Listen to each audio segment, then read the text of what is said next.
Parte 4, página 75, último capítulo. Luis Carlos no cedió a las prevenciones y el 20 de julio de 1983 inició un debate sobre los dineros ilegales que entraban a las campañas. El procurador del momento, Carlos Jiménez Gómez, respondió misteriosamente que ni una sola curul estaba contaminada con dineros oscuros y evadió el tema sin investigarlo. Escobar lo alabó por sus palabras y en ese momento fue obvio el poder que ya tenía el capo antioqueño en todas las instancias del poder en Colombia, cuando menos se lo esperaba y cuando más fuerte se volvía su movimiento nacional. Luis Carlos sintió que liberaba una batalla de un David contra muchos Golitas y que podría terminar quedándose solo. Así que contraatacó con sus argumentos de siempre, con su más fiel escudero y amigo personal, Rodrigo Lara Bonilla. Luis Carlos decidió cenar el Congreso de la corrupción que se apoderaba de buena parte de su curules.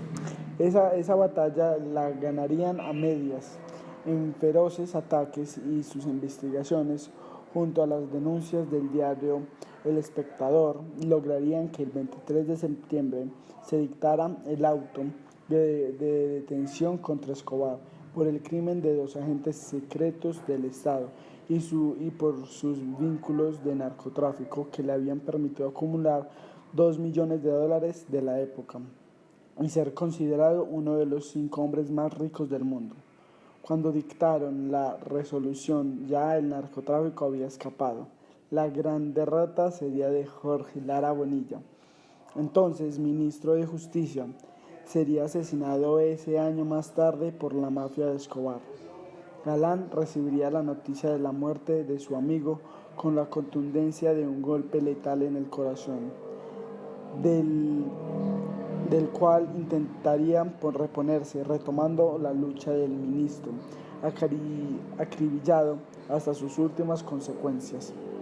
No puedo fallarle a Rodrigo, se diría desde entonces una y mil veces. No puedo fallarle al país, Santiago. Yo luché contra Escobar porque fuera bien contra el mal, o la moral contra la inmoral, sino porque la democracia se construye desde la legalidad. Por eso estoy todavía en estas, le confesó a su escolta, a punto de llegar a su destino.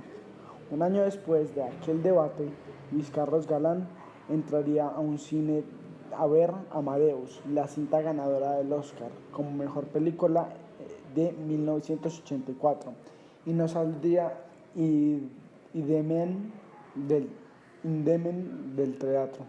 Antes de pagar la entrada en la taquilla, solo sabía 2 cosas de la película: que una versión de la vida del compositor austriaco Wolfgang Amadeus Mozart, y que dirigía Milos Forman, el mismo que había rodado la cinta. Alguien voló sobre el nido de cuco. Pero lo que encontró en la sala de cine en los 160 minutos del filme fue un conmovedor retrato de un genio que brillaba con la música y de su rival secreto que anhelaba su destrucción, Antonio Salieri. Galán no lo pudo evitar. No logró sacarse de la cabeza una comparación lógica de su vida reflejada de una u otra manera. En ese filme no se creía Mozart ni un iluminado, pero sí se veía a sí mismo como una luz que intentaba brillar y lideraba a la sociedad. Y veía a Salieri las sombras que acababan de cegar la vida de su amigo Lara Bonilla y que ahora se cernían sobre él. En la cinta, de alguna manera, Salieri triunfaba a propiciar la muerte de su compositor, pero las partituras de Mozart habían perdurado por los siglos, mientras que las del director de la orquesta italiano se habían perdido en las trastiendas del olvido. Todavía conmovido por la cinta, presintió que tal vez así sería su vida, una luz apagada de repente, que quizás brillaría por su legado, una composición de palabras difanas y notas puestas en la rectitud y la honradez, cuya música haría vibrar algunas almas y tal vez cambiaría algunas vidas. De todos modos, Salieri quizás ganaría.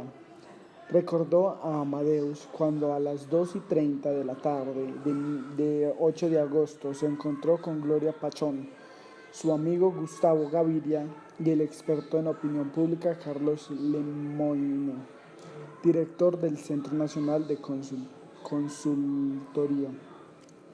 El encuestador tenía dos sondeos que le harían mostrar: uno, que había conocido el día anterior sobre los resultados de la campaña presidencial si se tuviera que elegir un candidato liberal ese día, y en la que se alcanzaba un 69.2% sobre un 14.6% de Hernando Durán Lozano, un 9.5% de Ernesto Samper y un 6.7% de Alberto Santofimio.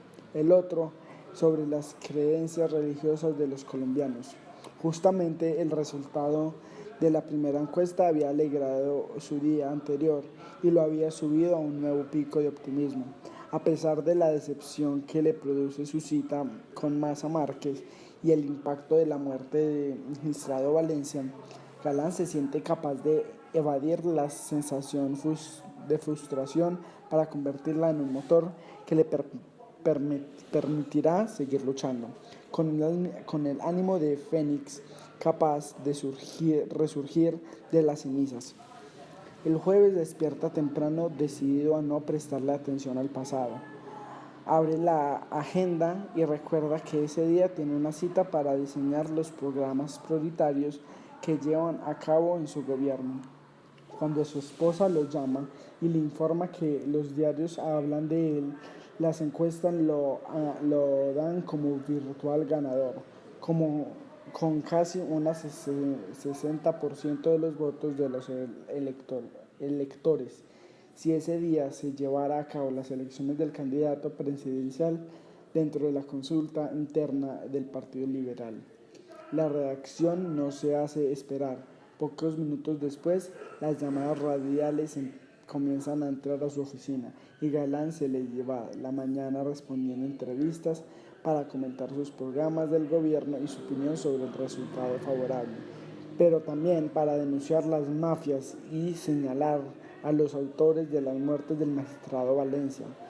Es él, enteramente él, prudente y avisor, juez y parte de valiente y crítico. No puede celebrar eternamente mientras haya una mancha que altere la paz del país. ¿Se siente ganador? Falta mucho, hay que seguir trabajando, pero los resultados son contundentes. El país viene en una situación de caos y de violencia que merece la unión de toda la sociedad para derrotar a los intereses de las mafias. Yo mismo sufrí un atentado hace 2 semanas. Volvamos a la encuesta. Galán una vez lo había intentado, pero en los medios se le ve en las ventajas de 3-1 sobre el recio y oscuro exalcalde de Bogotá, Hernando Urán Duzán, su más firme competidor de la consulta, consulta popular del Partido Liberal. Igual, la noticia le devuelve a Luis Carlos los bríos. Ese mismo jueves debate durante 1 hora con 2 de sus asesores la forma en la que debía ejecutarse sus planes del gobierno si sale elegido. Entre sus prioridades están modernizar el país económicamente, lograr la inserción de Colombia en el que los esquemas económicos cambiantes de, de, de entonces y luchar por la integración de los países del continente, un proyecto similar al que apenas comenzaba a debatirse en Europa y que se consolidará 4 años más tarde con la conformación de la Unión Europea. El país no puede seguir dando palos de ciego, hay que invertir y romper con este adormecido de décadas, dicen, con el talento que lo caracteriza. Si sigue avasallando en las encuestas, lo recuerdan a sus asesores tratando de entusiasmarlo. Será presidente a los 46 años. También ese día previo va al programa de televisión Entrevistas con Pacheco, el más famoso periodista del momento, y se confiesa durante la emisión de 1 hora. A pesar de que sonríe, el entrevistador logra sacarlo de su argumento político y logra revelar en él un pozo de pesadumbre. Galán escapa de los temas de su vida privada como gato intimidado por el agua y se cierra a hablar de sus proyectos políticos. Su vida se le ha convertido ya en ese punto en la batalla por exponer lo que cree mejor para el país. Además, secretamente siente la premura del transmitir su mensaje ante de los alcances sus enemigos. Con su jefe de campaña, César Gaviria, decide el equipo que lo asesorará en caso de ser presidente y le confirma que irá a Soacha porque es un feudo electoral importante. Está comprometido con las personas de ese municipio. No puedo darle la espalda a la gente que me respalda. Ahora la seguridad, dice Maza Márquez, está garantizada. Tengo que creerle, no me queda otra opción, concluye, pero lo dice mecánicamente, sin convicción. Gaviria acude a ganarse el apoyo de los senadores de la costa caribe y decide partir a Valledupar. Galán, por su parte, termina el día en casa con sus hijos y su esposa. De nuevo, súbitamente tranquilo y convencido de que las cosas van a mejorar. Un día feliz que ahora volverá a los resultados de la encuesta le parece lejano, como si le hubiera sucedido a otro y nunca a él. Mientras lo saludan, Galán vuelve a pensar en Mozart y Salieri, en la tremenda contradicción de los detractores que inmolan al héroe para volverlo inmortal, mientras ellos se hunden en las sombras. A esa hora hace calor y le parece un mal presagio ambiental que la temperatura suba tanto en Bogotá.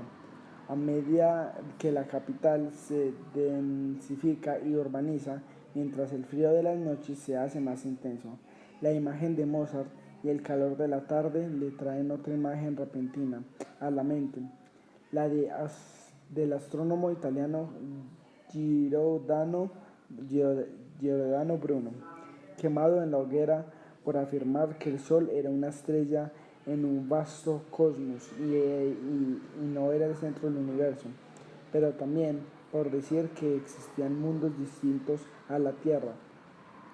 Cree en lo mismo que Luis Carlos profesa, que había un alma que reencarna después de la muerte. Apenas tras 300 años después, la historia comienza a hacerlo justicia. Si él muere asesinado, ¿cuánto tiempo tardará la historia en validar que sus propuestas no son descabelladas y en hacerle justicia? Se pregunta en un momento de distracción, incapaz de desnudarse la corbata a pesar de la temperatura creciente, mientras atiende la explicación de Limoine y busca la mirada solidaria de su esposa. Capítulo 5. Carlos Lemoyne extrae un cartapacio con los resultados de la segunda encuesta y revela a los invitados varias tortas estadísticas que dimensionan los resultados alrededor de una pregunta básica: ¿en qué creen los colombianos? A Galán, familiarizado con la espiritualidad, le llama la atención conocer el pensamiento de los demás para armarse su propia idea del país. Una abrumadora mayoría del 98% manifiesta creer en Dios y más del 70% asegura temerle al diablo. A pesar del ferviente catolicismo que lo revelan los encuestados, una cifra cercana al 40% dice creer en la reencarnación y aún muchos más en esa incierta definición de lo inesperado llamada destino.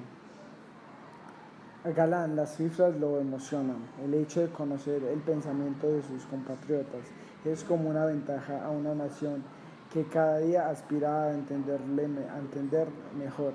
Además, los datos confirman lo que él ha visto durante su gira por Colombia, que la gente es capaz de mezclar los santos más emblemáticos con las tradiciones africanas o yorubas y de derramar aguardiente por las ánimas del purgatorio o de combinar la superchería y de los amuletos y embrujos sin dejar de lado las rogativas del estilo de caminar en rodillas por sendas tortuosas a modo de penitencia o asistir a largas misas recitadas en latín.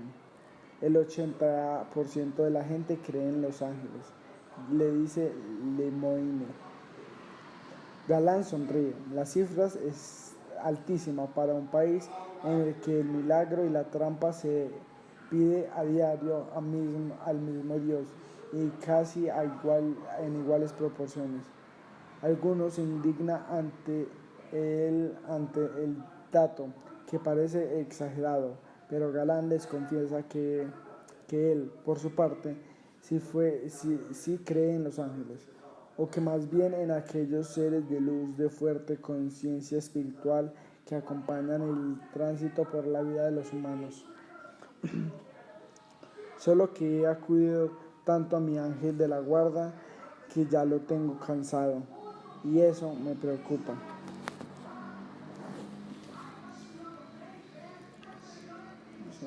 La religiosidad intriga a Luis Carlos.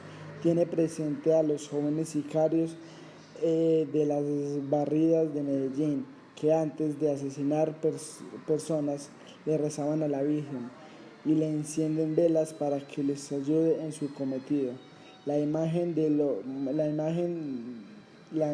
le devuelve a Pablo Escobar, a quien imagina heredado de una familia alta religiosa, sacando el tiempo para orar por su familia y su protección, pero también por sus planes más funestos.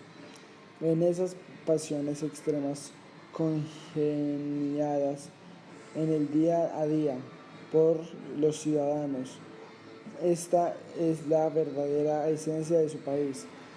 Piensa Luis Carlos, ¿por qué Colombia es Escobar y es él el hombre humilde que ha amasado una fortuna y ilegal es amado y respetado a pesar de cobrar vidas ajenas, y a Luis Carlos, igual de humilde, pero defensor del camino correcto y de un cambio de conciencia, también amando y respetando. Terminé en página 84.